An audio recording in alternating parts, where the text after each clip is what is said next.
കലാഭവൻ സേവന സമിതിയുമായി ഇങ്ങനെ പബ്ലിഷ് കൊണ്ടുവരുന്ന നടത്തും.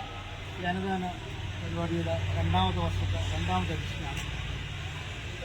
ഇതിനുവേണ്ടി മുന്നിൽ നിൽക്കുന്ന അജിൽ മണിമുക്കിന് എല്ലാവിധ സഹായവും സ്നേഹവും അർപ്പിച്ചുകൊണ്ട് ഈ പരിപാടി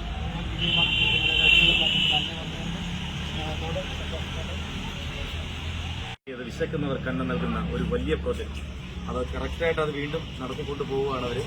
എന്തായാലും സ്കൂളിൻ്റെ ഭാരവാഹികൾക്കും അതുപോലെ തന്നെ രക്ഷാകർത്താക്കൾക്കും ഈ ഒരു അവസരത്തിൽ നന്ദിയും കടപ്പാടും അറിയിച്ചുകൊണ്ട് വിശക്കുന്ന വയറിന് വേണ്ടി അന്നം കൊടുക്കുന്ന നമ്മളെ കൊച്ചു മക്കൾക്കും ഉള്ള വിജയാശംസകളും ഇനിയും മുമ്പോട്ട് അവരുടെ ഭാവി തലമുറകൾക്കും അവർക്ക് ഇതൊരു ഫോളോ അപ്പ് ചെയ്യാൻ അല്ലെങ്കിൽ ഇത് കണ്ടിന്യൂ ചെയ്യാൻ കഴിയട്ടെ എന്ന് മാത്രം പ്രാർത്ഥിച്ചുകൊണ്ട് നിർത്തുന്നു. സ്നേഹത്തോടെ അജിൽ മണി.